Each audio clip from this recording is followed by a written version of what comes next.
let's face it, if you want to really eat only healthy food, you always have to prep and plan ahead, basically on a daily basis.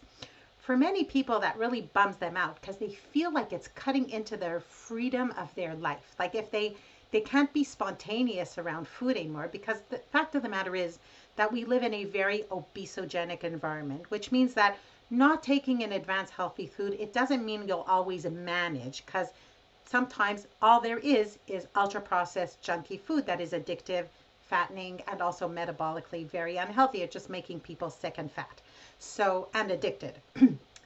But if this bothers people, that it makes them feel like they can't be free around food anymore, that they can't be spontaneous around food, and that it cuts into their freedom. But actually, this is the paradox of the sugar-free recovery program. The exact opposite is true.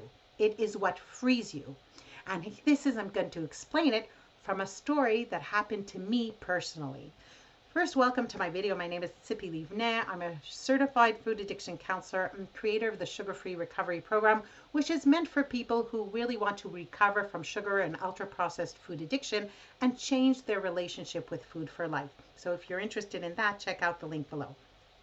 And please don't forget to like and share this video so we can reach more people.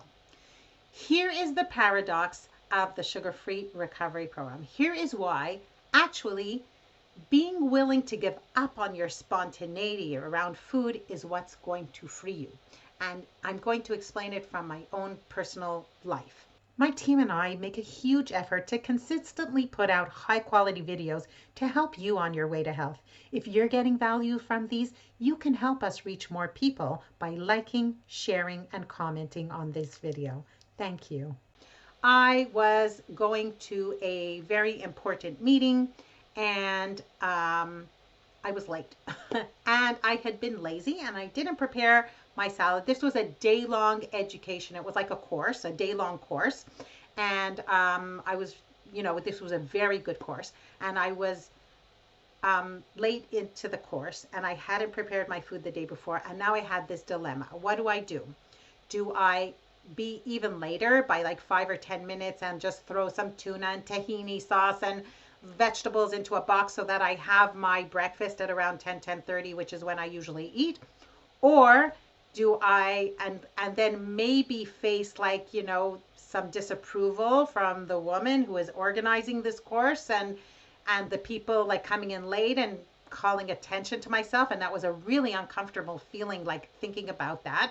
So this was the one choice. Or do I just like go now and then I'll only be a little late and maybe even not the latest person there, and I won't risk having the disapproval of the person who organized it, and I'll manage with what there is. So let's talk about maybe, over 25 years ago, what I probably would have done was not met my own needs for the salad. Of course, I imagine if you have been following me, you know which choice I took, right? But let's talk about the other choice. The choice that many times people say, like, no, I don't want to be noticed. I don't want to get disapproval. So I'm just going to go. It'll be okay. So let's think what would have happened to me in the bad old days if that would have happened. So I get to the course and great. They haven't started yet, even though it's a few minutes after they said they would start. They haven't started yet. People are still coming. I'm not late. Isn't that great that I didn't spend that extra time picking the salad? But the truth is, it was another 10 or 15 minutes until the course started. That's between you and me. Okay. But then I know that I don't have my breakfast with me, right? Around 9 o'clock, they bring out the bags of the refreshments. And okay, so this course is going on, but I'm looking at the refreshments. Like, what do they have in there? Is there something that I can eat? What did they take out? Sandwiches, croissants, burekas, which is like basically this like pastry, this salty pastry, and this little plate of cut vegetables, which is basically my breakfast. The amount of vegetables, that's my breakfast. So if I didn't have my salad with me, what I would be thinking about that, oh, wow, I can't eat all the vegetables for everybody. That would like make me look like a pig, right? Oh, so what am I going to do? I'm going to have to find somewhere else to find my breakfast. Then finally the break comes at like 10:30. Oh, I'm right off to the canteen, right, to see if they have anything for me to eat. Well, The canteen has nothing. All they sell are sandwiches and chocolate bars and chips and all these ultra processed foods. The only thing that they have there that doesn't contain flour and sugar is basically the coffee. So it means either I don't eat anything, and if maybe sometimes when I forget my food, I get creative and I go to a store and buy some vegetables and some protein or something like that in like a little grocery store. Where we did the course, there's no grocery store near there. So that means maybe I would have a cup of coffee with more milk than I usually do and just sort of like stick it out until the end of the course at 2, 3 p.m. and then come home starving, and then I'm too hungry and make bad food choices. But let's talk about that freedom that we're giving up on when we have to prepare our food. Is that really freedom? That like there's this course going on. It's a really nice course. It's an important course, an interesting course. And I'm having all the time this side conversation with food. I'm not really present at the course because there's constantly this side conversation of the food. What's the refreshments? Then I look at the refreshments. Can I eat the refreshments? What do I do instead of the refreshments? And then I go to the canteen. And what do I do now? And am I hungry or am I not hungry? And can I make it till the end of the course or can I not make it to the end of the course? That's the freedom that people are giving up when they don't prepare the food. On the other hand, I chose to be that extra 5 or 10 minutes late that morning and come to the course. I wasn't the last person there. They hadn't begun yet.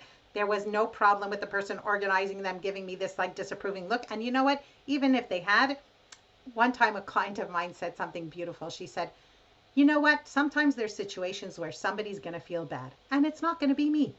And that's what I chose. I chose myself over this discomfort of having the approval or disapproval of other people. So then when I got to the course and they brought out the refreshments at 9 o'clock, I couldn't care less what they had in the refreshments because I had my salad. Went to the canteen to eat my salad at the table. And of course, I'm curious to look and see if they do serve healthy options or not. Nothing there. Doesn't matter. I have my salad. And then I ate my salad, and then I'm not hungry, and I can concentrate on the course and be fully present, 100% present in the rest of my life because I was willing to give up on that spontaneity of food. So taking ahead, for somebody who it is important to them to eat healthy, preparing ahead and planning and preparing ahead your food does not cut into your freedom. Just the opposite. It is what frees you to be present and live the rest of your life without having to worry about what I'm eating, what I'm not eating, what I did eat, what I didn't eat, good girl, bad girl, blah, blah, blah, blah, and that like little washing machine on spin going on in your head alongside everything else that's happening in your life. This is why food for thought for you for this video.